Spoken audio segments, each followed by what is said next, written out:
ಮುರಳಿಯ ದಿನಾಂಕ 24/8/2026 ಪ್ರಾತಃ ಮುರಳಿ ಬಾಪ್ದಾದ ಮಧುಬನ.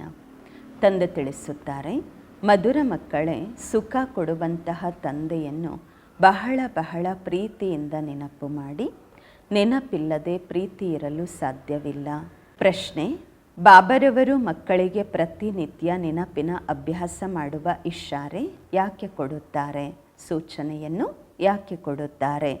ಉತ್ತರ: ಏಕೆಂದರೆ ನೆನಪಿನಿಂದಲೇ ಆತ್ಮ ಪಾವನವಾಗುವುದು, ನೆನಪಿನಿಂದಲೇ ಪೂರ್ತಿ ಆಸ್ತಿಯನ್ನು ಪಡೆಯಬಹುದು, ಆತ್ಮನ ಎಲ್ಲ ಬಂಧನ ಸಮಾಪ್ತಿಯಾಗುವುದು, ವಿಕರ್ಮಗಳಿಂದ ಮುಕ್ತರಾಗುತ್ತೀರ, ಶಿಕ್ಷೆಗಳಿಂದ ಮುಕ್ತರಾಗುತ್ತೀರ. ಯಾರೆಷ್ಟು ನೆನಪು ಮಾಡುತ್ತಾರೆ ಅಷ್ಟು ಖುಷಿ ಇರುವುದು, ಗುರಿ ಸಮೀಪದಲ್ಲಿ ಅನುಭವವಾಗುವುದು, ಎಂದಿಗೂ ಸುಸ್ತಾಗುವುದಿಲ್ಲ, ಬೇಹದ್ದಿನ ಸುಖವನ್ನು ಪಡೆದುಕೊಳ್ಳುತ್ತೀರ. ಆದ್ದರಿಂದ ನೆನಪಿನ ಅಭ್ಯಾಸ ಅವಶ್ಯವಾಗಿ ಮಾಡಬೇಕು. ಗೀತೆ: ಬಾಲ್ಯತನದ ದಿನಗಳನ್ನು ಮರೆಯಬೇಡಿ. ಓಂ ಶಾಂತಿ. ಮಧುರಾತಿ ಮಧುರ ಆತ್ಮೀಕ ಮಕ್ಕಳು, ಹಾಡಿನ ಸಾಲಿನ ಅರ್ಥವನ್ನು ತಿಳಿದುಕೊಂಡಿದ್ದೀರಾ? ಈಗ ಬದುಕಿದ್ದಂತೆಯೇ ತಾವು ಬೇಹದ್ದಿನ ತಂದೆಗೆ ಮಕ್ಕಳಾಗಿದ್ದೀರಾ. ಪೂರ್ತಿ ಕಲ್ಪವಂತೂ ಹದ್ದಿನ ತಂದೆಗೆ ಮಕ್ಕಳಾಗಿದ್ದೀರಿ. ಸತ್ಯಯುಗದಲ್ಲಿಯೂ ಹದ್ದಿನ ತಂದೆಗೆ ಮಕ್ಕಳಾಗಿರುತ್ತೀರಾ. ಈಗ ಕೇವಲ ತಾವು ಬ್ರಾಹ್ಮಣ ಮಕ್ಕಳು ಬೇಹದ್ದಿನ ತಂದೆಗೆ ಮಕ್ಕಳಾಗಿದ್ದೀರಾ. ತಾವು ತಿಳಿದುಕೊಂಡಿದ್ದೀರಾ, ಬೇಹದ್ದಿನ ತಂದೆಯಿಂದ ನಾವು ಬೇಹದ್ದಿನ ಆಸ್ತಿಯನ್ನು ಪಡೆಯುತ್ತಿದ್ದೇವೆ. ಒಂದು ವೇಳೆ ತಂದೆಯನ್ನು ಬಿಟ್ಟರೆ ಬೇಹದ್ದಿನ ಆಸ್ತಿ ಸಿಗುವುದಿಲ್ಲ. ಬಲೆ ತಾವು ತಿಳಿಸುತ್ತೀರಾ, ಆದರೆ ಸ್ವಲ್ಪದರಲ್ಲಿ ಯಾರೂ ರಾಜಿ ಆಗುವುದಿಲ್ಲ. ಮನುಷ್ಯರು ಬಹಳ ಹಣವನ್ನು ಬಯಸುತ್ತಾರೆ. ಹಣ ಇಲ್ಲ ಅಂದರೆ ಸುಖ ಇರಲಾಗುವುದಿಲ್ಲ. ಹಣವೂ ಬೇಕು, ಶಾಂತಿಯೂ ಬೇಕು, ನಿರೋಗಿ ಕಾಯವೂ ಬೇಕು, ಸಂಪತ್ತು ಬೇಕು, ಶಾಂತಿಯೂ ಬೇಕು, ನಿರೋಗಿ ಶರೀರವೂ ಬೇಕು. ತಾವು ಮಕ್ಕಳೇ ತಿಳಿದುಕೊಂಡಿದ್ದೀರಾ, ಪ್ರಪಂಚದಲ್ಲಿ ಇಂದು ಏನಾಗಿದೆ, ನಾಳೆ ಏನಾಗಲಿದೆ. ವಿನಾಶವಂತೂ ಸನ್ಮುಖದಲ್ಲಿ ನಿಂತಿದೆ. ಯಾರ ಬುದ್ಧಿಯಲ್ಲಿಯೂ ಈ ಮಾತುಗಳು ಬರುವುದಿಲ್ಲ. ಒಂದು ವೇಳೆ ತಿಳಿದುಕೊಂಡರೆ ವಿನಾಶ ಸನ್ಮುಖದಲ್ಲಿದೆ ಎಂದು ಏನು ಮಾಡಬೇಕು? ಇದನ್ನು ತಿಳಿದುಕೊಂಡಿಲ್ಲ. ತಾವು ಮಕ್ಕಳು ತಿಳಿದುಕೊಂಡಿದ್ದೀರಾ. ಈ ರೀತಿ ಗೊತ್ತಾಗತ್ತೆ, ಯಾವಾಗ ಬೇಕಾದರೂ ಯುದ್ಧ ಆಗಬಹುದು. ಸ್ವಲ್ಪ ಕೆಂಡ ಹತ್ಕೊಳ್ತು ಅಂದರೆ ಈ ಬಂಬುಗಳ ಕಾಡಿಗೆ ಬೆಂಕಿಯೇ ಬಿದ್ದು ಹೋಗುತ್ತೆ, ನಿಧಾನ ಆಗುವುದಿಲ್ಲ. ಮೊದಲು ಸಹ ಸ್ವಲ್ಪ ಮಾತಿನಿಂದ ಎಷ್ಟು ದೊಡ್ಡ ಯುದ್ಧವೇ ಆಗೋಯ್ತಲ್ವಾ. ಮಕ್ಕಳು ತಿಳಿದುಕೊಂಡಿದ್ದೀರಾ, ಹಳೆಯ ಪ್ರಪಂಚ ಸಮಾಪ್ತಿಯಾಗಲಿದೆ. ಆದ್ದರಿಂದ ಈಗ ಬೇಗ ಬೇಗ ತಂದೆಯಿಂದ ಆಸ್ತಿ ಪಡೆಯಬೇಕು. ತಂದೆಯನ್ನು ಸದಾ ನೆನಪು ಮಾಡುತ್ತಿದ್ದಾಗ ಬಹಳ ಹರ್ಷಿತರಾಗಿ ಇರುತ್ತೀರಾ. ದೇಹಾಭಿಮಾನದಲ್ಲಿ ಬರುವುದರಿಂದಲೇ ಆ ಒಂದು ಖುಷಿ ಮಾಯವಾಗುವುದು. ದೇಹಿ ಅಭಿಮಾನಿಯಾದಾಗ ತಂದೆಯನ್ನು ನೆನಪು ಮಾಡಬಹುದು. ದೇಹಾಭಿಮಾನದಲ್ಲಿ ಬರುವುದರಿಂದ ತಂದೆಯನ್ನು ಮರೆತು ದುಃಖವನ್ನು ತೆಗೆದುಕೊಳ್ಳುತ್ತೀರಾ. ಎಷ್ಟೆಷ್ಟು ತಂದೆಯನ್ನು ನೆನಪು ಮಾಡುತ್ತಾರೆ ಅಷ್ಟು ಬೇಹದ್ದಿನ ತಂದೆಯಿಂದ ಸುಖ ಪಡೆಯುತ್ತಾರೆ.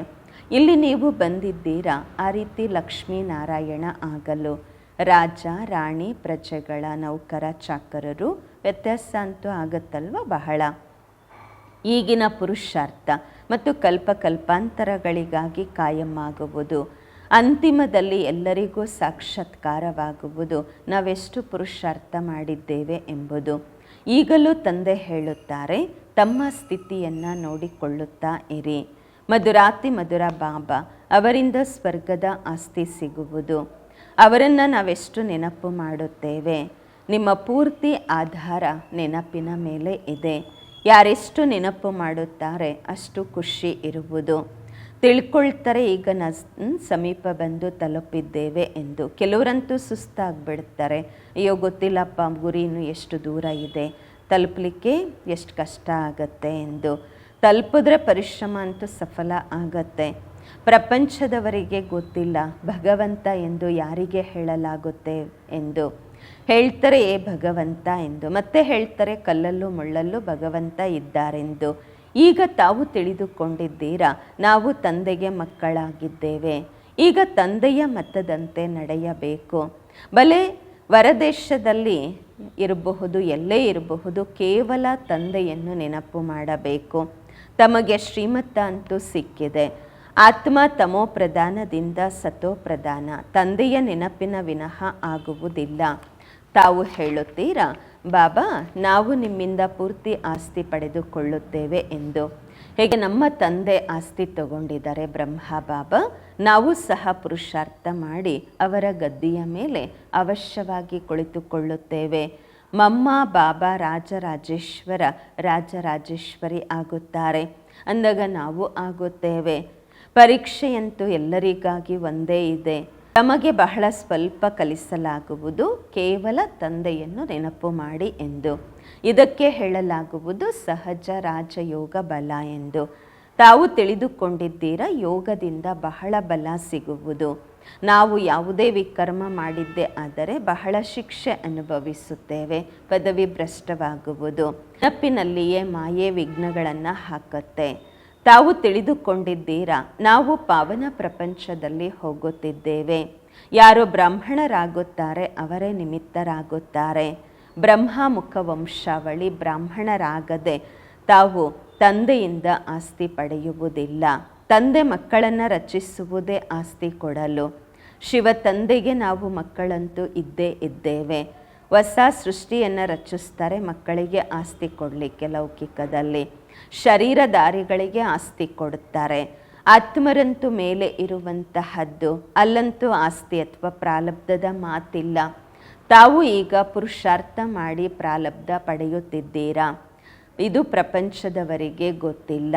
ಈಗ ಸಮಯ ಸಮೀಪ ಬರುತ್ತಿದೆ. ಹೇಳ್ತಿರ್ತಾರೆ, ಒಂದು ವೇಳೆ ಈ ರೀತಿ ಮಾಡಿದ್ರೆ ನಾವು ಏಕ್ದಮ್ ಅವ್ರನ್ನ ಆರಿಸ್ಬಿಡ್ತೀವಿ, ಹಾಗೆ ಹೀಗೆ ಅಂತ ಚಾಲೆಂಜ್ ಮಾಡ್ತಿರ್ತಾರೆ, ಅನೌನ್ಸ್ ಮಾಡ್ತಿರ್ತಾರೆ. ಹಾರಿಸ್ಲಿಕ್ಕೆ ತಯಾರಿನೂ ಮಾಡ್ತಿದ್ದಾರೆ. ಬಾಂಬ್ಸ್ ಅದೆಲ್ಲ ಇಟ್ಕೊಳ್ಳೋದಕ್ಕೋಸ್ಕರ ಮಾಡಲ್ಲ ಅಲ್ವಾ. ತಯಾರಿಗಳು ಬಹಳಷ್ಟು ಆಗುತ್ತಿವೆ. ಬ್ರಿಟಿಷ್ ಸರ್ಕಾರದ ಸಮಯದಲ್ಲಿ ಪಾಕಿಸ್ತಾನ ಹಿಂದೂಸ್ತಾನ ಇತ್ತೇನು? ಇರಲಿಲ್ಲ. ಆಮೇಲೆ ಡಿವೈಡ್ ಆಗಿದ್ದು ಅಲ್ವಾ. ಬರೆಯಲಾಗಿದೆ ಯವ್ವನರ ಯುದ್ಧ ಎಂದು. ಪಾಂಡವರು ಮತ್ತು ಕೌರವರ ಯುದ್ಧ ಅಂತ ಇಲ್ಲ. ಯವನರು ಯುದ್ಧ ಮಾಡ್ತಾ ಇದ್ರು. ಬಾಂಬ್ಸು ತಯಾರಾಗ್ಬಿಟ್ಟಿತ್ತು. ಈಗ ತಂದೆ ನಮಗೆ ಆಜ್ಞೆ ಮಾಡ್ತಿದ್ದಾರೆ, ಮಕ್ಕಳೇ ನನ್ನನ್ನು ನೆನಪು ಮಾಡಿ. ಇಲ್ಲವೆಂದರೆ ಅಂತಿಮದಲ್ಲಿ ಬಹಳ ಅಳಬೇಕಾಗುವುದು. ಪರೀಕ್ಷೆಯಲ್ಲಿ ಫೇಲ್ ಆದರೆ ಹೋಗಿ ಕೋಪದಲ್ಲಿ ಸತ್ತೋಗ್ಬಿಡುತ್ತಾರೆ. ಡೂಬ್ ಮರ್ತೆ ಹೇ ಗುಸ್ಸೆಮೆ ಅಂತಾರೆ ಬಾಬ್ರವರು. ಕೋಪದಲ್ಲಿ ಬಂದು ಸಾಯಲಿಕ್ಕೂ ರೆಡಿ ಆಗಿಬಿಡುತ್ತಾರೆ. ಇಲ್ಲಿ ಕೋಪದ ಮಾತಂತೂ ಇಲ್ಲ. ಅಂತಿಮದಲ್ಲಿ ನಿಮಗೆ ಬಹಳ ಸಾಕ್ಷಾತ್ಕಾರವಾಗುವುದು. ನಾವೇನೇನು ಮಾಡಿದ್ವಿ ಅದು ಸಹ ಗೊತ್ತಾಗತ್ತೆ. ತಂದೆಯ ಕೆಲಸವಾಗಿದೆ ಪುರುಷಾರ್ಥ ಮಾಡಿಸುವುದು. ಹೇಳ್ತಾರೆ, ಮಕ್ಕಳು ಕರ್ಮ ಮಾಡ್ತಿದ್ರು ನೆನಪು ಮಾಡುವಂತಹದ್ದನ್ನು ಮರ್ತು ಬಿಡ್ತೀರಾ. ಕರ್ಮ ಮಾಡ್ತಾ ಇದ್ದಾಗ ಮರಿತೀರ ಅಥವಾ ಪುರ್ಸತ್ ಸಿಗಲ್ಲ. ಸರಿ, ಚೆನ್ನಾಗಿ ಕೂತ್ಕೊಂಡು ಯೋಗ ಮಾಡಿ ಅಂತಾರೆ ಬಾಬಾ. ನೆನಪಿನಲ್ಲಿ ಕುಳಿತು ಬಾಬ್ರೂರನ್ನು ನೆನಪು ಮಾಡಿ. ಪರಸ್ಪರದಲ್ಲಿ ಯಾವಾಗ ತಾವು ಸೇರ್ತೀರಾ ಒಬ್ರಿಗೊಬ್ಬರು, ಆಗಲೂ ಪ್ರಯತ್ನ ಮಾಡಿ ನಾವು ಬಾಬ್ರೂರನ್ನು ನೆನಪು ಮಾಡಬೇಕೆಂದು. ಎಲ್ಲರೂ ಒಟ್ಟಾಗಿ ಸಂಘಟನೆಯಲ್ಲಿ ಕುಳಿತುಕೊಳ್ಳುವುದರಿಂದ ಚೆನ್ನಾಗಿ ನೆನಪು ಮಾಡುತ್ತೀರಾ, ಸಹಯೋಗ ಸಿಗುವುದು. ಮುಖ್ಯ ಮಾತಾಗಿದೆ ತಂದೆಯನ್ನು ನೆನಪು ಮಾಡುವುದು. ಇಲ್ಲಿ ಬನ್ನಿ ಅಥವಾ ಬರದೇ ಇರಿ, ಎಲ್ಲೇ ಇರಿ. ಹೊರದೇಶಕ್ಕೆ ಹೋಗ್ತೀರಾ, ಬರೋಕ್ಕೆ ಆಗಲ್ವಾ, ಪರವಾಗಿಲ್ಲ. ಕೇವಲ ಒಂದು ಮಾತು ನೆನಪಿಟ್ಕೊಳ್ಳಿ, ತಂದೆಯನ್ನು ನೆನಪು ಮಾಡಬೇಕು. ತಂದೆಯನ್ನು ನೆನಪು ಮಾಡುವುದರಿಂದ ತಮೋ ಪ್ರಧಾನರಿಂದ ಸತೋ ಪ್ರಧಾನರಾಗುತ್ತೇವೆ. ಬಾಬಾ ಹೇಳ್ತಾರೆ, ಕೇವಲ ಬಾಬರವರನ್ನು ನೆನಪು ಮಾಡಿ, ಇದಿಷ್ಟು ನೆನಪಿಟ್ಕೊಳ್ಳಿ ಸಾಕು. ಮನ್ಮನ ಭವ, ನನ್ನನ್ನು ನೆನಪು ಮಾಡಿದಾಗ ವಿಶ್ವಕ್ಕೆ ಮಾಲೀಕರಾಗುತ್ತೀರಾ. ಮುಖ್ಯ ಮಾತೇ ನೆನಪಿನದಾಗಿದೆ. ಎಲ್ಲಿ ಹೋಗಬೇಕು ಮಾಡಬೇಕು ಯಾವುದೇ ಮಾತಿಲ್ಲ. ಮನೆಯಲ್ಲಿದ್ದರೂ ಸಹ ಕೇವಲ ತಂದೆಯನ್ನು ನೆನಪು ಮಾಡುತ್ತಾ ಇರಿ. ಪವಿತ್ರವಾಗಿಲ್ಲವೆಂದರೆ ನೆನಪು ಮಾಡಲಾಗುವುದಿಲ್ಲ. ಈ ರೀತಿ ಅಲ್ಲ ಎಲ್ಲರೂ ಬಂದು ಕ್ಲಾಸಲ್ಲೇ ಓದ್ತಾರೆ ಅಂತಲೂ ಅಲ್ಲ. ಮಂತ್ರ ತಗೊಳ್ತಾರೆ, ಎಲ್ಲೇ ಇದ್ದರೂ ಮಾಡ್ತಾರೆ. ಡೈಲಿ 1 ಗಂಟೆ ಮಾತ್ರ ಸೆಂಟರ್ಗೆ ಬರ್ತಾರೆ ಮುರಳಿ ಕ್ಲಾಸ್ಗೋಸ್ಕರ. ಇಡೀ ದಿನ ಸೆಂಟ್ರಲ್ಲೇ ಕೂತ್ಕೊಳ್ಬೇಕು ಅಂತ ಏನೂ ಇಲ್ಲ. ಸತೋ ಪ್ರಧಾನರಾಗುವ ಮಾರ್ಗವನ್ನು ತಂದೆ ತೋರಿಸಿದ್ದಾರೆ. ಹಾಗೆ ನೋಡಿದ್ರೆ ಸೆಂಟರಲ್ಲಿ ಬರುವುದರಿಂದ ನಿಮಗೆ ಹೊಸ ಹೊಸ ಪಾಯಿಂಟ್ಸು ಸಿಗತ್ತೆ. ವಿಶೇಷ ಪುರುಷಾರ್ಥಕ್ಕೆ ಅನುಕೂಲ ಆಗತ್ತೆ. ಒಂದು ವೇಳೆ ಯಾವುದೋ ಕಾರಣದಿಂದಾಗಿ ಬರಲಿಕ್ಕೆ ಆಗಲ್ಲ, ಮಳೆ ಬರ್ತಾ ಇದೆ, ಕರ್ಫ್ಯೂ ಆಗಿಬಿಟ್ಟಿದೆ, ಹೊರಗೆ ಬರಲಿಕ್ಕೆ ಆಗಲ್ಲ ಅಂದಾಗ ಏನು ಮಾಡ್ತೀರಾ? ತಂದೆ ಹೇಳ್ತಾರೆ, ಪರವಾಗಿಲ್ಲ, ಅಂತಹ ಸಮಯದಲ್ಲಿ ಎಲ್ಲಿದ್ದರೂ ನೆನಪಿನಲ್ಲಿ ಇರಿ, ನಡೆಯುತ್ತಾ ತಿರುಗಾಡುತ್ತಾ ನೆನಪು ಮಾಡಿ. ಅನ್ಯರಿಗೂ ಸಹ ಇದೇ ಹೇಳಿ, ತಂದೆಯನ್ನು ನೆನಪು ಮಾಡುವುದರಿಂದ ವಿಕರ್ಮ ವಿನಾಶವಾಗುವುದು, ಮತ್ತು ದೇವತೆಗಳಾಗುತ್ತೀರಾ. ಅಕ್ಷರಗಳು ಎರಡಿವೆ. ತಂದೆ ಹೇಳುತ್ತಾರೆ, ಈ ಬಾಲ್ಯತನವನ್ನು ಮರೆಯಬೇಡಿ, ಈಶ್ವರೀಯ ಬಾಲ್ಯತನವನ್ನು ಮರೆಯಬೇಡಿ. ಇಂದು ನಗ್ತಾ ಇರ್ತೀರಾ, ನಾಳೆ ಅಳಬೇಕಾಗತ್ತೆ. ಒಂದು ವೇಳೆ ಬಾಬ್ರೂರನ್ನು ಮರೆತರೆ ತಂದೆಯಿಂದ ಪೂರ್ತಿ ಆಸ್ತಿ ತೆಗೆದುಕೊಳ್ಳಬೇಕು. ಈ ರೀತಿ ಭಾಳಷ್ಟು ಜನ ಹೇಳ್ತಾರೆ, ಸ್ವರ್ಗದಲ್ಲಂತೂ ಬರ್ತೀವಲ್ವಾ, ಏನು ಅದೃಷ್ಟದಲ್ಲಿದ್ದರೆ ಅದಾಗಲಿ ಬಿಡಿ ಅಂತಾರೆ. ಅವ್ರಿಗೆ ಪುರುಷಾರ್ಥ ಮಾಡ್ತಾರೆ ಅಂತ ಹೇಳಲಿಕ್ಕಾಗೋದಿಲ್ಲ. ಕೊಯ್ ಪುರುಷಾರ್ಥ ಕರ್ನನ ಹೀ ಕಹೆಂಗೆ, ಅವ್ರಿಗೆ ಹೇಳೋದಿಲ್ಲ ಪುರುಷಾರ್ಥ ಮಾಡಿ ಅಂತ. ಮನುಷ್ಯರು ಪುರುಷಾರ್ಥ ಮಾಡೋದೇ ಏನಕ್ಕೆ? ಶ್ರೇಷ್ಠ ಪದವಿಯನ್ನು ಪಡಿಲಿಕ್ಕೋಸ್ಕರ. ಈಗ ಏನು ಸಿಕ್ಕಿದ್ರೆ ಅದು ಸಿಗಲಿ ಬಿಡಿ ಅಂದರೆ ಏನು ಮಾಡ್ತಾರೆ ಅವ್ರು? ಪುರುಷಾರ್ಥ ಅವ್ರಿಗೆ ಹೇಳಿದ್ರು ಏನು ಮಾಡ್ತಾರೆ? ಈಗ ಬಾಬನ ಬಳಿ ಶ್ರೇಷ್ಠ ಪದವಿ ಸಿಗತ್ತೆ ಅಂದಾಗ ಯಾಕೆ ಪುರುಷಾರ್ಥ ಮಾಡಬಾರ್ದು? ಯಾಕೆ ಜಂಪ್ ಮಾಡಬಾರ್ದು? ತಪ್ಪುಗಳು ಯಾಕೆ ಮಾಡ್ತೀರಾ? ಗಫಲತ್ ಕ್ಯೂ ಕರ್ನಾ ಚಾಹಿಯೆ ಅಂತಾರೆ ಬಾಬಾ. ಶ್ರೇಷ್ಠ ಪದವಿ ಸಿಗುತ್ತೆ ಬಾಬ್ರೂರಿಂದ ಅಂದಾಗ ಯಾಕೆ ತಪ್ಪು ಮಾಡ್ತೀರಾ? ಮಾಡಿ ಪುರುಷಾರ್ಥ. ಶಾಲೆಯಲ್ಲಿ ಯಾರು ಓದುವುದೇ ಇಲ್ಲ ಅಂಥವ್ರೇನು ಮಾಡ್ತಾರೆ? ವಿದ್ಯಾವಂತರ ಮುಂದೆ ಮೂಟೆ ಹೊರಬೇಕಾಗತ್ತೆ. ತಂದೆಯನ್ನು ಪೂರ್ಣವಾಗಿ ನೆನಪು ಮಾಡಲಿಲ್ಲವೆಂದರೆ ಪ್ರಜೆಗಳಿಗೆ ಚಾಕರರಾಗಿ ಹೋಗ್ತಾರೆ ಸತ್ಯುಗದಲ್ಲಿ. ಇದರಲ್ಲಿ ಖುಷಿ ಆಗಬೇಕಾ? ಖುಷಿ ಆಗಬಾರ್ದಲ್ವಾ? ತಂದೆ ತಿಳಿಸುತ್ತಾರೆ, ಮಧುರಾತಿ ಮಧುರ ಮಕ್ಕಳೇ, ಸನ್ಮುಖದಲ್ಲಿ ರಿಫ್ರೆಶ್ ಆಗಿ ಹೋಗ್ತೀರಾ. ಕೆಲವರು ಬಂಧನದಲ್ಲಿರುವವರಿರ್ತಾರೆ, ಪರವಾಗಿಲ್ಲ, ಮನೇಲಿ ಕುಳಿತಿದ್ರೂ ತಂದೆಯನ್ನು ನೆನಪು ಮಾಡುತ್ತಾ ಇರಿ. ನಿಮಗೆಷ್ಟು ಸಹಜವಾಗಿ ತಿಳಿಸಲಾಗುತ್ತಿದೆ. ಮೃತ್ಯುವಂತೂ ಸನ್ಮುಖದಲ್ಲಿ ನಿಂತಿದೆ. ಅಚಾನಕ್ಕಾಗಿ ಯುದ್ಧವು ಶುರುವಾಗತ್ತೆ. ಅನ್ಯರಿಗೆ ಹೇಳ್ತಿರ್ತಾರಲ್ವ, ಸ್ವಲ್ಪ ಗಡ್ಬಡ ಆಯಿತು ಅಂದರೆ ನಾವು ಹಾಗೆ ಮಾಡ್ತೀವಿ, ಹೇಗೆ ಮಾಡ್ತೀವಿ ಎಂದು ಮೊದಲೇ ಹೇಳಿಬಿಡ್ತಾರೆ. ಬಾಂಬ್ಸಿನ ಮಗರೂರಿ ಬಹಳ ಇದೆ ಅಂತಾರೆ ಬಾಬ್ರೂರು. ಮಕ್ಕಳೇ, ಯೋಗ ಬಲದಲ್ಲಿ ಬುದ್ಧಿವಂತರು ಆಗಿಲ್ಲ. ಈ ರೀತಿ ಆಗಬಾರ್ದು. ಯುದ್ಧ ಆಗ್ಬಿಡ್ತು ಆದರೆ ಯೋಗನೇ ಮಾಡ್ತಿಲ್ಲ, ಯೋಗ ಬಲದಲ್ಲಿ ಹೋಶ್ಯರಾಗೇ ಇಲ್ಲ ಇನ್ನೂ, ಆ ರೀತಿನೂ ಆಗಬಾರ್ದಲ್ವ. ಬಾಬಾ ಹೇಳ್ತಾರೆ, ಡ್ರಾಮಾನುಸಾರವಾಗಿ ಆ ರೀತಿ ಆಗಲ್ಲ. ಪೂರ್ತಿ ಆಸ್ತಿ ತಗೊಂಡಿಲ್ಲ ನೀವಿನ್ನು, ಅದಕ್ಕೆ ಪೂರ್ತಿ ಆಸ್ತಿ ತಗೊಂಡಿಲ್ಲ, ಅದಕ್ಕೆ ನಿಶ್ಚಯ ಬರುತ್ತೆ. ಯುದ್ಧ ಕರ್ಕೆ ಲಗೇಗಿ ಬಿ ಅಂತಾರೆ ಬಾಬಾ. ಯುದ್ಧನೂ ಆಗತ್ತೆ ಮತ್ತು ಬಂದಾಗತ್ತೆ. ಏಕೆಂದರೆ ತಾವು ರಾಜಧಾನಿ ಸ್ಥಾಪನೆ ಮಾಡಿಲ್ಲ, ಈಗಿನ್ನೂ ರಾಜಧಾನಿ ಸ್ಥಾಪನೆ ಆಗಿಲ್ಲ. ಸಮಯ ಬೇಕು. ಪುರುಷಾರ್ಥ ಬಾಬಾ ಮಾಡಿಸ್ತಿರ್ತಾರೆ, ಗೊತ್ತೇ ಆಗೋದಿಲ್ಲ ಯಾವ ಸಮಯದಲ್ಲಿ ಏನು ಬೇಕಾದರೂ ಆಗಬಹುದು ಅಷ್ಟೇ. ಏರೋಪ್ಲೇನ್ ಬಿದ್ದೋಗ್ಬಿಡತ್ತೆ, ಟ್ರೈನ್ ಬಿದ್ದೋಗ್ಬಿಡತ್ತೆ, ಎಷ್ಟು ಮೃತ್ಯು ಆಗ್ತಾ ಇರುತ್ತೆ. ಎಷ್ಟು ಸಹಜವಾಗಿ ಮೃತ್ಯು ನಿಂತಿದೆ ನೋಡಿ. ಭೂಮಿ ಅಲುಗಾಡ್ಬಿಡತ್ತೆ, ಭೂಕಂಪ ಆಗಿಬಿಡತ್ತೆ. ಎಲ್ಲದಕ್ಕಿಂತ ಜಾಸ್ತಿ ಕೆಲಸ ಭೂಕಂಪ ಮಾಡುತ್ತೆ ಅಂತಾರೆ ಬಾಬ್ರೂರು. ಒಂದೇ ಸಲ ಎಷ್ಟು ಸಮಾಪ್ತಿ ಆಗಿಬಿಡತ್ತೆ. ಆದರೆ ವಿನಾಶಕ್ಕೆ ಮೊದಲು ತಂದೆಯಿಂದ ಪೂರ್ತಿ ಆಸ್ತಿ ಪಡೆಯಬೇಕು. ಆದ್ದರಿಂದ ಬಹಳ ಪ್ರೇಮದಿಂದ ತಂದೆಯನ್ನು ನೆನಪು ಮಾಡಬೇಕು. ಬಾಬಾ, ನಿಮ್ಮ ವಿನಃ ನಮಗೆ ಬೇರೆ ಯಾರೂ ಇಲ್ಲ, ಕೇವಲ ತಂದೆಯನ್ನು ನೆನಪು ಮಾಡುತ್ತಾ ಇರಿ. ಎಷ್ಟು ಸಹಜ ರೀತಿಯಾಗಿ ಚಿಕ್ಕ ಚಿಕ್ಕ ಮಕ್ಕಳಿಗೂ ತಿಳಿಸಲಾಗುವುದು. ಯಾವುದೇ ಕಷ್ಟ ಕೊಡೋದಿಲ್ಲ ಬಾಬಾ. ಕೇವಲ ಹೇಳ್ತಾರೆ, ಮಕ್ಕಳೇ ನನ್ನನ್ನು ನೆನಪು ಮಾಡಿ. ಮತ್ತು ಕಾಮಚಿತೆಯ ಮೇಲೆ ಕುಳಿತು ತಾವು ಸುಟ್ಟಿದ್ದೀರಾ, ಈಗ ಜ್ಞಾನ ಚಿತೆಯ ಮೇಲೆ ಕುಳಿತು ಪವಿತ್ರರಾಗಿರಿ. ನಿಮ್ಮನ್ನು ಯಾರಾದರೂ ಕೇಳ್ತಾರೆ ನಿಮ್ಮ ಉದ್ದೇಶ ಏನು ಎಂದು, ಅವರಿಗೆ ಹೇಳಿ, ಯಾವ ತಂದೆ ಎಲ್ಲರಿಗೂ ತಂದೆಯಾಗಿದ್ದಾರೆ ಅವರು ಹೇಳುತ್ತಾರೆ ನನ್ನನ್ನು ನೆನಪು ಮಾಡಿ ಎಂದು. ನಿಮ್ಮ ವಿಕರ್ಮ ವಿನಾಶ ಆಗತ್ತೆ, ಸತೋಪ್ರಧಾನರಾಗುತ್ತೀರಾ ಎಂದು. ಇದು ನಮ್ಮ ಉದ್ದೇಶ. ಎಲ್ಲರನ್ನ ಸತೋಪ್ರಧಾನ ಮಾಡೋದು, ಬಾಬನ ಪರಿಚಯ ಕೊಡೋದು. ಸರ್ವರ ಸದ್ಗತಿದಾತ ಒಬ್ಬ ತಂದೆಯಾಗಿದ್ದಾರೆ. ಈಗ ತಂದೆ ಹೇಳುತ್ತಾರೆ, ಕೇವಲ ನನ್ನನ್ನು ನೆನಪು ಮಾಡಿದಾಗ ವಿಕರ್ಮಗಳ ತುಕ್ಕು ಬಿಟ್ಟು ಹೋಗುವುದು. ಈ ಸಂದೇಶ ಅಂತೂ ಕೊಡಬಹುದಲ್ವ, ಇಷ್ಟಂತೂ ಹೇಳಬಹುದಲ್ವ ಎಲ್ಲರಿಗೂ. ಸ್ವಯಂ ನೆನಪು ಮಾಡಿದಾಗ ಬೇರೆಯವರಿಗೂ ನೆನಪು ಮಾಡಿಸುತ್ತೀರಾ? ಅನ್ಯರಿಗೆ ಆಸಕ್ತಿಯಿಂದ ಹೇಳುತ್ತೀರಾ? ಇಲ್ಲ ಅಂದರೆ ಮನಸ್ಸಿಂದ ಹೇಳಬೇಕು ಅಂತಲೂ ಅನಿಸೋದಿಲ್ಲ. ಬಾಬಾ ಹೇಳ್ತಾರೆ, ಎಲ್ಲೇ ಇರಿ, ಎಷ್ಟು ಸಾಧ್ಯ ಅಷ್ಟು ನೆನಪು ಮಾಡಿ. ಭಲೆ ಸ್ವಲ್ಪ ಊಟ ತಿಂಡಿಯ ಕಷ್ಟನೂ ಆಗಬಹುದು. ಮನೆಯಲ್ಲೇ ಅಲ್ವಾ ಇರ್ತೀರಾ? ಮನೆಯಲ್ಲಿ ಇರುತ್ತಾ ತಂದೆಯನ್ನು ನೆನಪು ಮಾಡಿ. ಯಾರೇ ಸಿಕ್ಕಿದ್ರೂ ಅವ್ರಿಗೆ ಇದೇ ಸಂದೇಶ ಕೊಡಿ, ಮೃತ್ಯು ಸನ್ಮುಖದಲ್ಲಿ ನಿಂತಿದೆ. ಬಾಬಾ ಹೇಳುತ್ತಾರೆ, ನೀವೆಲ್ಲರೂ ಸತೋ ಪ್ರಧಾನರ ಆಗಬೇಕು. ಈಗ ತಮೋ ಪ್ರಧಾನರಾಗ್ಬಿಟ್ಟಿದ್ದೀರಾ. ನನ್ನನ್ನು ನೆನಪು ಮಾಡಿ ಪವಿತ್ರರಾಗಿರಿ, ಸತೋ ಪ್ರಧಾನರಾಗಿರಿ. ಆತ್ಮವೇ ಪತಿತ ಆಗಿದೆ, ಸತ್ಯಯುಗದಲ್ಲಿ ಪಾವನ ಆತ್ಮ ಇರುವುದು. ತಂದೆಯ ನೆನಪಿನಿಂದಲೇ ಆತ್ಮ ಪಾವನವಾಗುವುದು, ಬೇರೆ ಯಾವುದೇ ಉಪಾಯ ಇಲ್ಲ. ಈ ಸಂದೇಶ ಎಲ್ಲರಿಗೂ ಕೊಡುತ್ತಾ ಹೋಗಿ, ಆಗ ಅನೇಕರ ಕಲ್ಯಾಣ ಮಾಡುತ್ತೀರಾ. ಯಾವುದೇ ಕಷ್ಟ ಕೊಡುವುದಿಲ್ಲ. ಪುರುಷೋತ್ತಮ ಮಾಸದಲ್ಲಿ ಹೋಗಿ ತಿಳಿಸಿರಿ, ಎಲ್ಲರಿಗಿಂತ ಪುರುಷೋತ್ತಮರು ಯಾರು?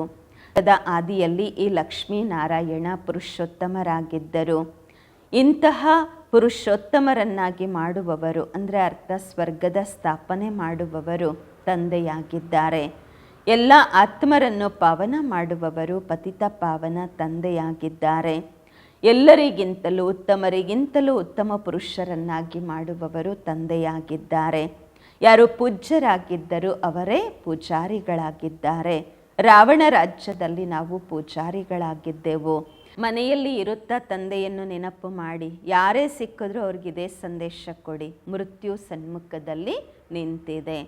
ಬಾಬಾ ಹೇಳುತ್ತಾರೆ, ನೀವೆಲ್ಲರೂ ಸತೋ ಪ್ರಧಾನರ ಆಗಬೇಕು. ಈಗ ತಮೋ ಪ್ರಧಾನರಾಗ್ಬಿಟ್ಟಿದ್ದೀರಾ. ನನ್ನನ್ನು ನೆನಪು ಮಾಡಿ ಪವಿತ್ರರಾಗಿರಿ, ಸತೋ ಪ್ರಧಾನರಾಗಿರಿ. ಆತ್ಮವೇ ಪತಿತ ಆಗಿದೆ, ಸತ್ಯಯುಗದಲ್ಲಿ ಪಾವನ ಆತ್ಮ ಇರುವುದು. ತಂದೆಯ ನೆನಪಿನಿಂದಲೇ ಆತ್ಮ ಪಾವನವಾಗುವುದು, ಬೇರೆ ಯಾವುದೇ ಉಪಾಯ ಇಲ್ಲ. ಈ ಸಂದೇಶ ಎಲ್ಲರಿಗೂ ಕೊಡುತ್ತಾ ಹೋಗಿ, ಆಗ ಅನೇಕರ ಕಲ್ಯಾಣ ಮಾಡುತ್ತೀರಾ. ಯಾವುದೇ ಕಷ್ಟ ಕೊಡುವುದಿಲ್ಲ. ಪುರುಷೋತ್ತಮ ಮಾಸದಲ್ಲಿ ಹೋಗಿ ತಿಳಿಸಿರಿ, ಎಲ್ಲರಿಗಿಂತ ಪುರುಷೋತ್ತಮರು ಯಾರು? ಸತ್ಯದ ಆದಿಯಲ್ಲಿ ಈ ಲಕ್ಷ್ಮೀನಾರಾಯಣ ಪುರುಷೋತ್ತಮರಾಗಿದ್ದರು. ಇಂತಹ ಪುರುಷೋತ್ತಮರನ್ನಾಗಿ ಮಾಡುವವರು ಅಂದರೆ ಅರ್ಥ ಸ್ವರ್ಗದ ಸ್ಥಾಪನೆ ಮಾಡುವವರು ತಂದೆಯಾಗಿದ್ದಾರೆ. ಎಲ್ಲ ಆತ್ಮರನ್ನು ಪಾವನ ಮಾಡುವವರು ಪತಿತ ಪಾವನ ತಂದೆಯಾಗಿದ್ದಾರೆ. ಎಲ್ಲರಿಗಿಂತಲೂ ಉತ್ತಮರಿಗಿಂತಲೂ ಉತ್ತಮ ಪುರುಷರನ್ನಾಗಿ ಮಾಡುವವರು ತಂದೆಯಾಗಿದ್ದಾರೆ. ಯಾರು ಪೂಜ್ಯರಾಗಿದ್ದರೂ ಅವರೇ ಪೂಜಾರಿಗಳಾಗಿದ್ದಾರೆ. ರಾವಣ ರಾಜ್ಯದಲ್ಲಿ ನಾವು ಪೂಜಾರಿಗಳಾಗಿದ್ದೇವೆ, ರಾಮರಾಜ್ಯದಲ್ಲಿ ನಾವು ಪೂಜ್ಯರಾಗಿದ್ದೆವು. ಈಗ ರಾವಣ ರಾಜ್ಯದ ಅಂತ್ಯ, ನಾವು ಪೂಜಾರಿಗಳಿಂದ ಪೂಜ್ಯರಾಗುತ್ತೇವೆ. ತಂದೆಯನ್ನು ನೆನಪು ಮಾಡುವ ಮಾರ್ಗವನ್ನು ಅನ್ಯರಿಗೂ ತೋರಿಸಬೇಕು. ವೃದ್ಧರಿಗೂ ಸಹ ಈ ಸೇವೆ ಮಾಡಬೇಕು, ಈ ಸಂದೇಶ ಕೊಡಬೇಕು. ಮಿತ್ರ ಸಂಬಂಧಿಕರಿಗೂ ತಂದೆಯ ಪರಿಚಯ ಕೊಡಿ. ಹೇಳಿ, ಶಿವ ತಂದೆ ಹೇಳುತ್ತಾರೆ, ನನ್ನನ್ನು ನೆನಪು ಮಾಡಿದಾಗ ನೀವು ಸ್ವರ್ಗಕ್ಕೆ ಮಾಲೀಕರಾಗುತ್ತೀರಾ. ನಿರಾಕಾರ ಶಿವ ತಂದೆ ಸ್ವರ್ಗದ ಸದ್ಗತಿ ದಾತ ಬಾಬಾ. ಎಲ್ಲ ಆತ್ಮರಿಗೆ ಹೇಳುತ್ತಾರೆ, ನನ್ನನ್ನು ನೆನಪು ಮಾಡಿ ಎಂದು. ಆಗ ಸತೋಪ್ರಧಾನರಾಗುತ್ತೀರಾ. ಇದನ್ನು ತಿಳಿಸುವುದು ಬಹಳ ಸಹಜವಾಗಿದೆ ಅಲ್ವಾ? ವೃದ್ಧರೂ ಸಹ ಈ ಸರ್ವಿಸ್ ಮಾಡಬಹುದು. ಮೂಲ ಮಾತೆ ಇದಾಗಿದೆ. ಎಲ್ಲೇ ಮದುವೆ ಮುಂಜಿಗೆ ಹೋಗ್ತೀರಾ, ಕಿವಿಯಲ್ಲಿ ಈ ಮಾತನ್ನು ಹೇಳಿ. ಗೀತೆಯ ಭಗವಂತ ಹೇಳುತ್ತಿದ್ದಾರೆ, ನನ್ನನ್ನು ನೆನಪು ಮಾಡಿ. ಈ ಮಾತನ್ನು ಎಲ್ಲರೂ ಇಷ್ಟಪಡುತ್ತಾರೆ. ಜಾಸ್ತಿ ಹೇಳುವ ಅವಶ್ಯಕತೆ ಇಲ್ಲ. ಕೇವಲ ತಂದೆಯ ಸಂದೇಶ ಕೊಡಿ. ಭಗವಂತ ಹೇಳ್ತಾರೆ, ನನ್ನನ್ನು ನೆನಪು ಮಾಡಿ ಎಂದು. ಸರಿ, ಈ ರೀತಿ ತಿಳ್ಕೊಳ್ಳಿ. ಭಗವಂತ ಪ್ರೇರಣೆ ಮಾಡ್ತಿದ್ದಾರೆ. ಸ್ವಪ್ನದಲ್ಲಿ ಸಾಕ್ಷಾತ್ಕಾರ ಆಗತ್ತೆ, ಕೇಳಿಸುತ್ತೆ ಭಗವಂತನ ಶಬ್ದಗಳು. ಬಾಬಾ ಹೇಳ್ತಾರೆ, ನನ್ನನ್ನು ನೆನಪು ಮಾಡಿದಾಗ ಸತೋಪ್ರಧಾನರಾಗುತ್ತೀರಾ. ತಾವು ಸ್ವಯಂ ಕೇವಲ ಇದೇ ಚಿಂತನೆ ಮಾಡುತ್ತಾ ಇರಿ, ಆಗ ದೋಣಿ ಪಾರಾಗುವುದು. ನಾವು ಪ್ರಾಕ್ಟಿಕಲಲ್ಲಿ ಬೇಹದ್ದಿನ ತಂದೆಗೆ ಮಕ್ಕಳಾಗಿದ್ದೇವೆ ಮತ್ತು ತಂದೆಯಿಂದ 21 ಜನ್ಮಗಳ ಆಸ್ತಿಯನ್ನು ಪಡೆಯುತ್ತಿದ್ದೇವೆ ಅಂದಾಗ ಖುಷಿ ಇರಬೇಕು ಅಲ್ವಾ? ತಂದೆಯನ್ನು ಮರೆಯುವುದರಿಂದಲೇ ಕಷ್ಟವಾಗುವುದು. ತಂದೆ ಎಷ್ಟು ಸಹಜ ಮಾಡಿ ತಿಳಿಸುತ್ತಾರೆ. ನನ್ನನ್ನು ನೆನಪು ಮಾಡಿದಾಗ ಎಲ್ಲರೂ ತಿಳ್ಕೊಳ್ತಾರೆ, ಇವರ ಮಾರ್ಗ ಸರಿ ಇದೆ, ಸರಿಯಾಗಿ ಇವರ ಮಾರ್ಗ ಇದೆ. ಈ ಮಾರ್ಗ ಯಾರೂ ಹೇಳಲು ಸಾಧ್ಯವಿಲ್ಲ. ಆ ರೀತಿ ಸಮಯ ಬರುತ್ತೆ, ನೀವು ಮನೆಯಿಂದ ಹೊರಗೂ ಬರಲಿಕ್ಕಾಗೋದಿಲ್ಲ. ತಂದೆಯನ್ನು ನೆನಪು ಮಾಡುತ್ತಾ ಮಾಡುತ್ತಾ ಶರೀರ ಬಿಡುತ್ತೀರಾ. ಅಂತಿಮ ಕಾಲದಲ್ಲಿ ಯಾರು ಶಿವ ತಂದೆಯನ್ನು ಸ್ಮರಿಸುತ್ತಾರೆ, ಅವರ ಭವಿಷ್ಯ ಚೆನ್ನಾಗಿರುವುದು. ನಂತರ ನಾರಾಯಣ್ ಯೋನಿ ಬಲ್ಬಲ್ ಉತ್ರೆ ಅಂತಾರೆ. ಬಾಬಾ ಸತ್ಯುಗದಲ್ಲಿ ಬರ್ತಾರೆ. ಲಕ್ಷ್ಮೀ ನಾರಾಯಣರ ಮನೆತನದಲ್ಲಿ ಬರ್ತಾರೆ. ಗಳಿಗೆಗೂ ಅಂದರೆ ಪ್ರತಿ ಜನ್ಮದಲ್ಲಿ ರಾಜ ಪದವಿಯನ್ನು ಪಡ್ಕೊಳ್ತಾರೆ. ಕೇವಲ ತಂದೆಯನ್ನು ನೆನಪು ಮಾಡಿ ಪ್ರೀತಿಯಿಂದ ಅಷ್ಟೇ. ನೆನಪಿಲ್ಲದೆ ಪ್ರೀತಿ ಹೇಗೆ ಮಾಡ್ತೀರಾ? ಸುಖ ಸಿಗತ್ತೆ, ಆಗಲೇ ನೆನಪು ಮಾಡಲಾಗುವುದು. ದುಃಖ ಕೊಡುವಂತಹವರನ್ನು ಪ್ರೀತಿ ಮಾಡಲಾಗುವುದಿಲ್ಲ. ತಂದೆ ಹೇಳುತ್ತಾರೆ, ನಾನು ನಿಮ್ಮನ್ನು ಸ್ವರ್ಗದ ಮಾಲೀಕರನ್ನಾಗಿ ಮಾಡುತ್ತಿದ್ದೇನೆ, ಆದ್ದರಿಂದ ನನ್ನನ್ನು ಪ್ರೀತಿ ಮಾಡಿ. ತಂದೆಯ ಮತದಂತೆ ನಡೆಯಬೇಕು ಅಲ್ವಾ? ಒಳ್ಳೆಯದು. ಮಧುರಾತಿ ಮಧುರ ಅಗಲಿ ಹೋಗಿ ಮರಳಿ ಸಿಕ್ಕಿರುವ ಮಕ್ಕಳ ಪ್ರತಿಯಾಗಿ ಮತ್ಪಿತಾ ಬಾಪ್ ದಾದಾರವರ ನೆನಪು, ಪ್ರೀತಿ, ಬೆಳಗಿನ ವಂದನೆಗಳು. ಆತ್ಮಿಕ ಮಕ್ಕಳಿಗೆ ಆತ್ಮಿಕ ತಂದೆಯ ನಮಸ್ಕಾರಗಳು. ನಾವು ಆತ್ಮಿಕ ಮಕ್ಕಳಿಂದ ಆತ್ಮಿಕ ಮಾತ್ಪಿತಾ ಬಾಪ್ ದಾದಾರವರಿಗೆ ನೆನಪು, ಪ್ರೀತಿ, ಬೆಳಗಿನ ವಂದನೆಗಳು ಹಾಗೂ ನಮಸ್ಕಾರಗಳು. ಧಾರಣೆಗಾಗಿ ಮುಖ್ಯ ಸಾರ. ಫಸ್ಟ್ ಪಾಯಿಂಟು, ವಿದ್ಯಾಭ್ಯಾಸದಲ್ಲಿ ಎಂದಿಗೂ ತಪ್ಪು ಮಾಡಬಾರದು. ಯುದ್ಧಕ್ಕಿಂತ ಮೊದಲೇ ತಂದೆಯಿಂದ ಪೂರ್ಣ ಆಸ್ತಿ ಪಡೆಯಬೇಕು. ಎರಡನೇದು, ಶ್ರೀಮತದಂತೆ ತಂದೆಯನ್ನು ಬಹಳ ಪ್ರೀತಿಯಿಂದ ನೆನಪು ಮಾಡಬೇಕು. ವರದಾನ: ಸಂಕಲ್ಪ, ವೃತ್ತಿ ಮತ್ತು ಸ್ಮೃತಿಯಿಂದ ವ್ಯರ್ಥವನ್ನು ಸಮಾಪ್ತಿ ಮಾಡುವಂತಹ ಸತ್ಯ ಬ್ರಾಹ್ಮಣ ಸಂಪೂರ್ಣ ಪವಿತ್ರರಾಗಿರಿ. ಸಂಕಲ್ಪ, ವೃತ್ತಿ ಮತ್ತು ಸ್ಮೃತಿಯಿಂದ ವ್ಯರ್ಥವನ್ನು ಸಮಾಪ್ತಿ ಮಾಡುವಂತಹ ಸತ್ಯ ಬ್ರಾಹ್ಮಣರು ಸಂಪೂರ್ಣ ಪವಿತ್ರರಾಗಿರಿ. ವರದಾನದ ವಿಶ್ಲೇಷಣೆ: ತಮ್ಮ ಸಂಕಲ್ಪ, ವೃತ್ತಿ ಮತ್ತು ಸ್ಮೃತಿಯನ್ನು ಚೆಕ್ ಮಾಡಿಕೊಳ್ಳಿ. ಈ ರೀತಿ ಎಲ್ಲ ಏನೋ ತಪ್ಪಾಗ್ಬಿಡ್ತು, ಪಶ್ಚಾತ್ತಾಪ ಮಾಡ್ಕೊಂಬಿಟ್ವಿ, ಕ್ಷಮೆ ಕೇಳಿಬಿಟ್ವಿ, ಚುಟ್ಟಿ ಸಿಕ್ಬಿಡ್ತು ಅಲ್ಲ. ಎಷ್ಟು ಯಾರೇ ಕ್ಷಮೆ ಕೇಳಬಹುದು, ಆದರೆ ಏನು ಪಾಪ ಆಗಿಬಿಟ್ಟಿದೆ, ವ್ಯರ್ಥ ಕರ್ಮವಾಗಿದೆ, ಅದರ ಗುರುತಂತೂ ಅಳಿಸೋದಿಲ್ಲ. ರಿಜಿಸ್ಟರ್ ಸ್ವಚ್ಛ ಶುದ್ಧ ಆಗೋದಿಲ್ಲ. ಕೇವಲ ಈ ರೀತಿ ಪದ್ಧತಿಯನ್ನು ತಮ್ಮದಾಗಿಸಿಕೊಳ್ಳಬೇಡಿ. ಇದೇ ಸ್ಮೃತಿ ಇರಲಿ, ನಾನು ಸಂಪೂರ್ಣ ಪವಿತ್ರ ಬ್ರಾಹ್ಮಣನಾಗಿದ್ದೇನೆ. ಅಪವಿತ್ರತೆ ಸಂಕಲ್ಪ, ವೃತ್ತಿ ಮತ್ತು ಸ್ಮೃತಿಯಲ್ಲಿಯೂ ಟಚ್ ಮಾಡಲು ಸಾಧ್ಯವಿಲ್ಲ. ಇದಕ್ಕಾಗಿ ಹೆಜ್ಜೆ ಹೆಜ್ಜೆಯಲ್ಲಿ ಎಚ್ಚರಿಕೆಯಿಂದ ಇರಿ. ಸ್ಲೋಗನ್: ತಂದೆಯ ಜೊತೆಯನ್ನು ಯೂಸ್ ಮಾಡಿಕೊಂಡಾಗ, ಬಳಸಿಕೊಂಡಾಗ ಎಂದಿಗೂ ದಿಲ್ ಶಿಕಸ್ತಾಗುವುದಿಲ್ಲ. ತಂದೆಯ ಜೊತೆಯನ್ನು ಬಳಸಿಕೊಂಡಾಗ ಎಂದಿಗೂ ದಿಲ್ ಶಿಕಸ್ತಾಗುವುದಿಲ್ಲ. ಅವ್ಯಕ್ತ ಇಶಾರೆ: ಅಪವಿತ್ರತೆಯ ಬೀಜವನ್ನು ಸಹ ಸಮಾಪ್ತಿ ಮಾಡಿ ಸಂಪೂರ್ಣ ಪವಿತ್ರರು, ಸ್ವಚ್ಛವಾಗಿರಿ. ಪವಿತ್ರತೆಯ ರಹಸ್ಯ ಪ್ರಾಕ್ಟಿಕಲಲ್ಲಿ ತರೋದು ಅಂದರೆ ಅರ್ಥ ಸಂಕಲ್ಪ ರೂಪದಲ್ಲಿಯೂ ಪಂಚವಿಕಾರಗಳ ಮೇಲೆ ವಿಜಯಿಗಳಾಗುವುದು. ವ್ಯರ್ಥ ಸಂಕಲ್ಪಗಳು ಕ್ರೋಧವನ್ನು ಹುಟ್ಟಿಸುವಂತಹ ಕೆಲಸ ಮಾಡುತ್ತೆ. ಅಂದರೆ ಅರ್ಥ ಯಾವುದೇ ಆತ್ಮನ ಪ್ರತಿ ಒಂದು ವೇಳೆ ವ್ಯರ್ಥ ದೃಷ್ಟಿ ಇತ್ತು ಅಂತ ಅಂದರೆ ಆ ಸಮಯದಲ್ಲಿ ಅಪವಿತ್ರತೆ ಎಂದು ಒಪ್ಪುವುದಿಲ್ಲ. ಅಂದಾಗ ಈ ವ್ಯರ್ಥ ಸಂಕಲ್ಪ ತಂದೆಯ ಪ್ರೀತಿಯ ಹಿಂದೆ ಬಲಿಹಾರಿ ಮಾಡಿ. ಈ ವ್ಯರ್ಥ ಸಂಕಲ್ಪಗಳನ್ನು ಕೂಡ ಬಾಬ್ರವರ ಪ್ರೀತಿಯ ಮುಂದೆ ಬಲಿಹಾರಿ ಮಾಡಿ. ಓಂ ಶಾಂತಿ.